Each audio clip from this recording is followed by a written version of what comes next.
Okay guys, we're going to look back at the computing scene over the last 12 months. Okay, so we're looking at 2019 and it's holiday season now, so it's nice to have put a little bit of thought into the last year.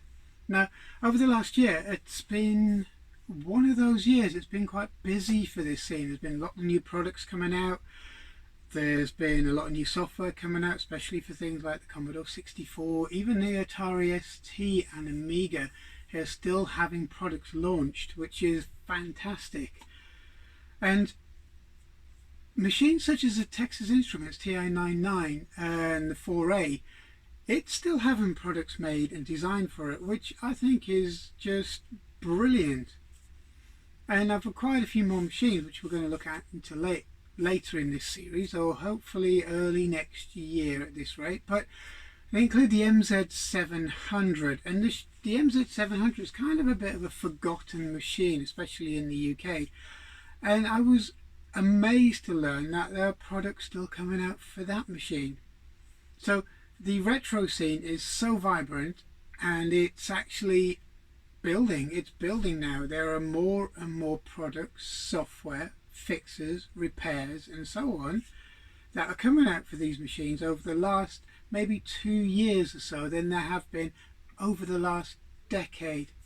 And that's quite inspiring. But what we have to remember, guys, is try not to let your enthusiasm for these machines drive the prices through the roof, because then it takes it out of the hands of enthusiasts into the hands of serious collectors. I don't mean collectors that just like the machines and want to work with them, want to repair them.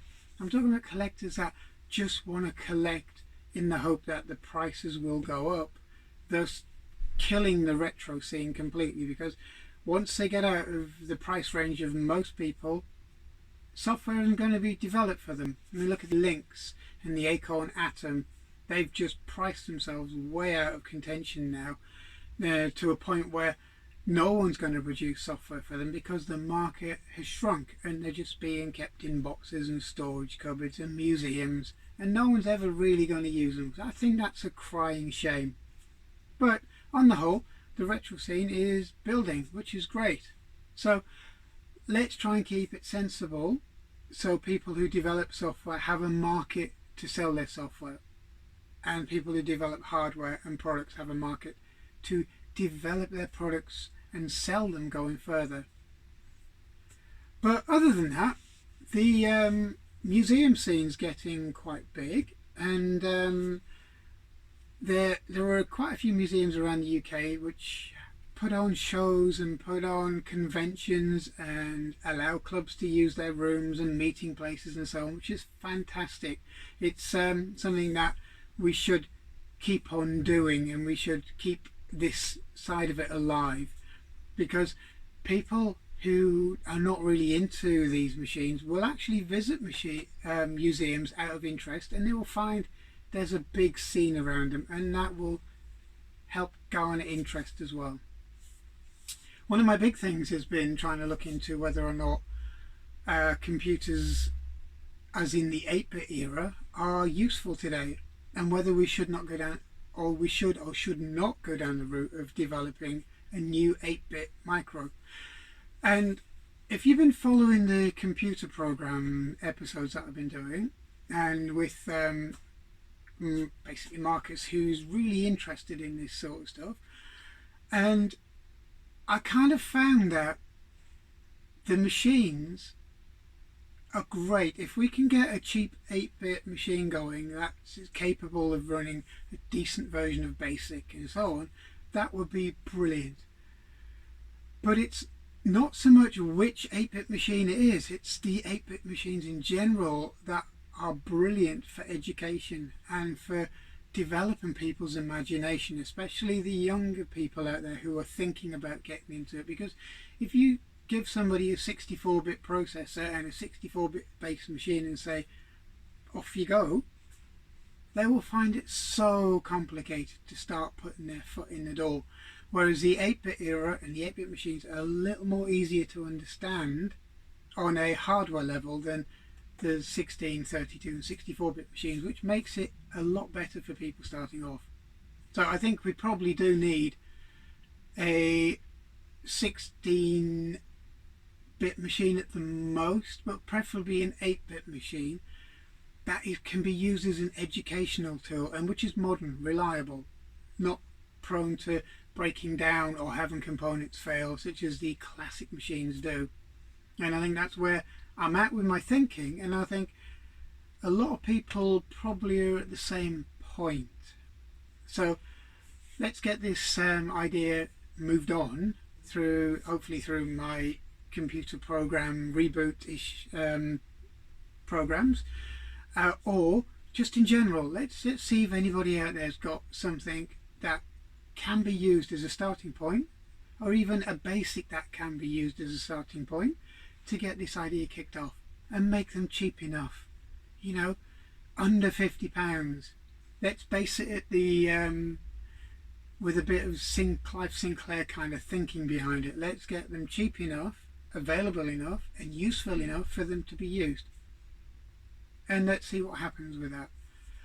The rest of it though, we're finding more and more interesting bits, and it's software which is beginning to be the most interesting part as well, because software tends to get forgotten and it's a dying kind of medium because it's cassette tape or floppy disk.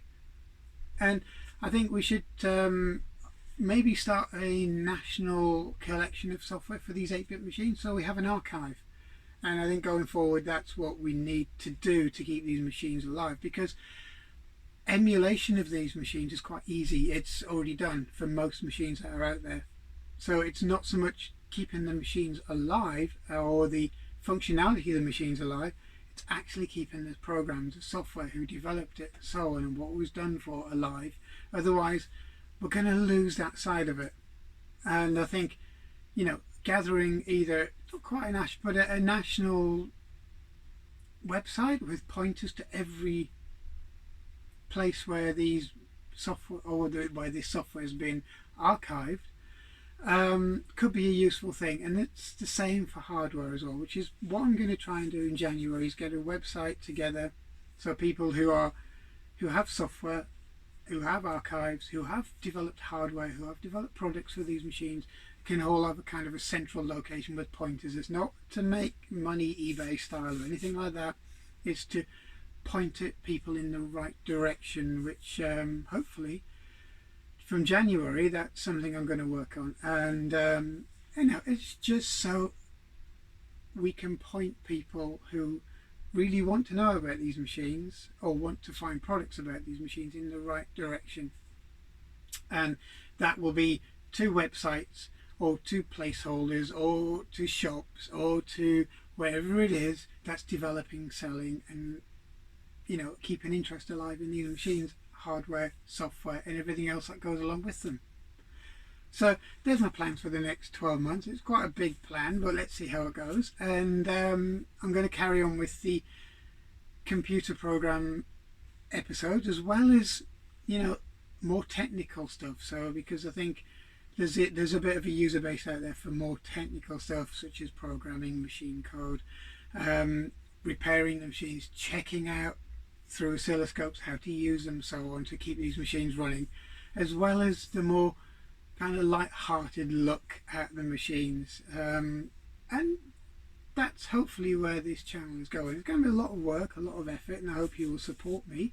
And I hope going forward we can have a bit of fun on here.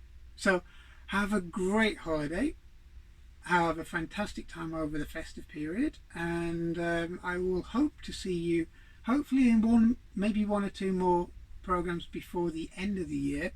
But if I don't get time, they will be published early January onwards, but I'm hoping to get one or two little snippets in before then, because I got some interesting hardware which, you know, people might be interested in. So I hope you've enjoyed this series so far. I hope you will carry on with your micro computing, your retro computing, your 8, 16, 32-bit machines, and I hope going forward we'll be able to support these machines and keep them for our children and so on going forward, because as you've probably seen by some of my episodes, children are interested in them. They don't have to be pointed. They are genuinely interested in them, and we need to kind of harbour that interest, because that's our next generation of technicians, our next generation of engineers, software writers and so on. So thanks again for watching and listening to what I have to say, and I hope to see you very shortly in the future. Thank you.